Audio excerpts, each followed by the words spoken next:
Channel. நான் உங்கள் பிரியா பாலு. எல்லோரும் எப்படி இருக்கீங்க? நல்லா இருக்கீங்களா? நாங்கள் இங்கே நல்லாயிருக்கும், நீங்களும் நல்லா இருப்பீங்க நம்புகிறேன். இன்றைக்கி என்ன வீடியோ பார்க்க போகிறோம்னா சீலா மீன் குழம்பு தான் பார்க்க போகிறோம். ரொம்ப நாள் கழித்து மீன் குழம்பு வைக்கிறேன். அந்த ரெசிபி தான் உங்கள் கூட ஷேர் பண்ணிக்க போகிறேன். வாங்க வீடியோக்குள்ளே போகலாம். கேஸ் ஆன் பண்ணி கடாய் வச்சிடலாம். கடாய் காயட்டும். கடாய் நல்லா காஞ்சிடுச்சு. ஒரு 3 ஸ்பூன் எண்ணெய் ஊற்றிக்கலாம். எண்ணெய் கொஞ்சம் காயட்டும். எண்ணெய் காஞ்சதும் ஒரு 1/4 ஸ்பூன் கடுகு போட்டுக்கலாம். கடுகு நல்லா பொரியட்டும். கடுகு பொரிஞ்சிடுச்சு. ஒரு 1/4 ஸ்பூன் வெந்தயம் போட்டுக்கலாம். ஒரு 4 மிளகு போட்டுக்கலாம். ஒரு 10 பல்லு பூண்டு தோல் உரித்து தட்டி வச்சுருக்கேன், அதையும் இதில் போட்டுக்கிறேன்.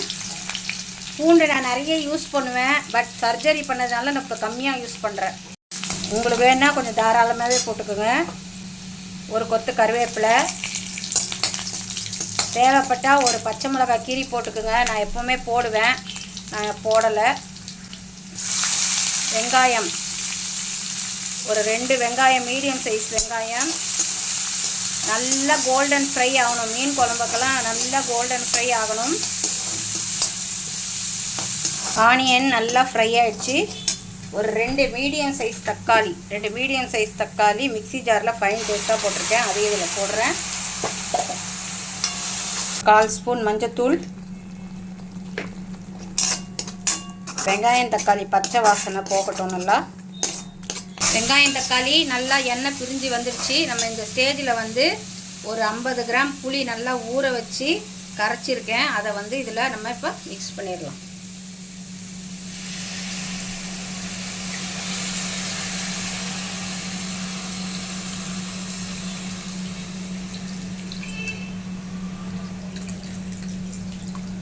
புளி கரைச்சல் ஊற்றி தேவையான அளவுக்கு தண்ணி ஊற்றிருக்கேன். இப்போது தேவையான அளவு கல் உப்பு போட்டுக்கலாம்.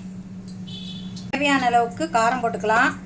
நான் எப்போவுமே காரம் ஜாஸ்தியாக தான் போடுவேன். இப்போ சர்ஜரி பண்ணதுனால ஃபஸ்ட் டைம்ங்கிறதுனால காரம் கொஞ்சம் கம்மியாக தான் யூஸ் பண்ணுறேன். ஒரே ஒரு ஸ்பூன் தான் போடுறேன். நல்லா கிளறி விட்டுட்டு இப்போ மூடி போட்டு விட்டுட்டோம்னா நல்லா கொதி வரும். கொதி வரும்போது நம்ம மீடியம் ஃப்ளேமில் வச்சு நல்லா கொதிக்க விடலாம். குழம்பு நல்லா கொதி வந்திருக்கு. இந்த ஸ்டேஜில் நம்ம காரம், உப்பு, புளிப்பெல்லாம் எப்படி இருக்குன்னு பார்த்துக்கலாம். பார்த்துக்கிட்டு கூட நம்ம அதை சரி பண்ணிக்கலாம். இப்போ எனக்கு கரெக்டாக இருக்குது. ஸோ நான் இதை மீடியம் ஃப்ளேமில் வச்சு நம்ம அந்த மிளகாத்தூள் ஸ்மெல்லெல்லாம் போகிற அளவுக்கு நம்ம கொஞ்சம் கொதிக்க விடுவோம். குழம்பு சுண்டி வந்துக்கிட்டு இருக்கு. இந்த ஸ்டேஜில் நம்ம நல்லெண்ணெய், சுற்றி நல்லெண்ணெய் ஒரு ஸ்பூன் 1.5 ஸ்பூன் அளவுக்கு ஊற்றினா சூப்பராக இருக்கும் மீன் குழம்புக்கெல்லாம். நான் நல்லெண்ணெய் ஒரு 1.5 ஸ்பூன் ஊற்றுறேன். பெருங்காயத்தூள் கொஞ்சம் போட்டுக்கலாம். குழம்பு நல்லா சுண்டி வந்துடுச்சு. இந்த ஸ்டேஜில் நம்ம சீலா மீனை போட்டுடலாம்.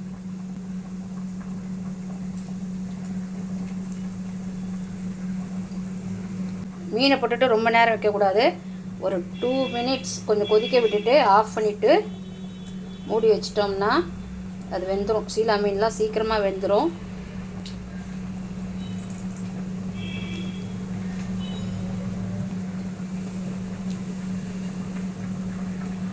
மீனை போட்டுட்டு கிளறக்கூடாது. சைடில் சும்மா அப்படி தள்ளி விடணும், மூழ்கிற அளவுக்கு. அது அப்படியே அந்த குழம்புலையே ஊறும்.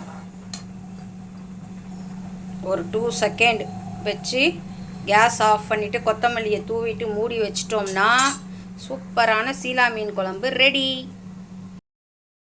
இந்த வீடியோ பிடிச்சிருந்தா லைக் பண்ணுங்கள், ஷேர் பண்ணுங்கள், கமெண்ட் பண்ணுங்கள், மறக்காமல் சப்ஸ்கிரைப் பண்ணுங்கள். பக்கத்தில் இருக்க பெல் ஐக்கானையும் ப்ரெஸ் பண்ணுங்கள். தேங்க்ஸ் ஃபார் வாட்சிங். நெக்ஸ்ட் வீடியோவில் பார்க்கலாம். பாய்.